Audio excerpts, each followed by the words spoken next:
As we continue now with the Course in Miracles, as I was saying before, the one on my Amazon Kindle Nookfire 7, the one who wrote that, his name is Robert Perry, Perry. He is the general editor of that one I was speaking about, and there's a co-editor with him and others that helped to get this translation the way they wanted it. Now, what I wanted to say, in addition to the cameo section, there is one more section at the very end, which is called the Glossary of Course Terms.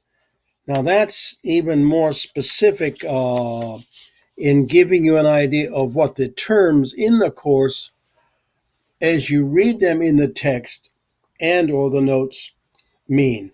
Uh, and these are longer than the cameos. They're more detailed, and it does help you understand the Course in Miracles better, because the way words are defined and the way they're used in that course are somewhat different than the way you would find them in other places, whether they be intellectual, spiritual, or whatever, because it in many ways is a unique writing.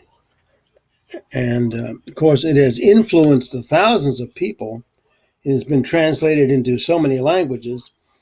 And as I say, many people have helped to get this done and to get printed. And I say one of the most helpful ones was the one I mentioned before, who who did that way of getting it printed after Helen Sukman had passed away, and that's why I was mentioning his name. His name is Kenneth Wapnick.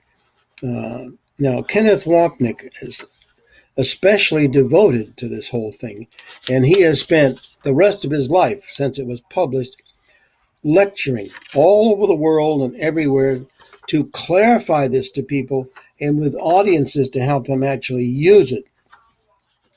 Now, another thing that's quite interesting about it, it has influenced so many people that they've actually themselves done more things to help it get published. For instance, Paul J. Steinberg and his son Saul were also instrumental in helping it get published. But there are others who actually wrote books about how it influenced their lives. Marianne Williamson is a very good example.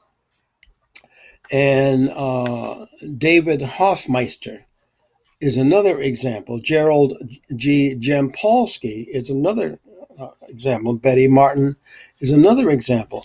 All of these people have written their own books about the Course because of its influence on them, and it has changed their lives absolutely, completely. So that's one of the unique things about the Course. Now, also, by the way, the people who have done some of this have also had websites where you can go to, but all you have to do is go to the YouTube and look up Course in Miracles, and you will find many of those who have written about it and so on.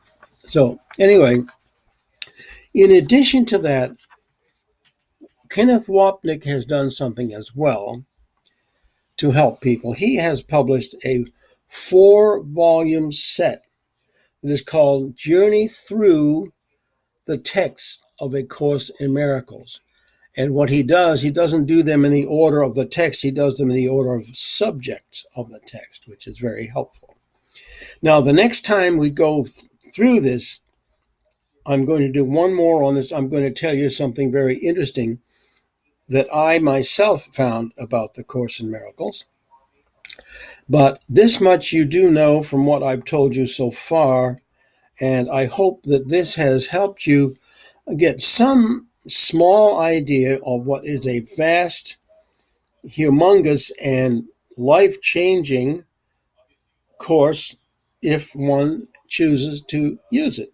And as I say, it's anyone's choice. No one has to, and no one is forced. They do nothing to force you. It's all your choice. You may or may not do it, and they could care less one way or the other.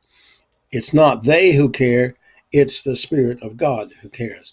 We will continue with this shortly. Thank you for listening.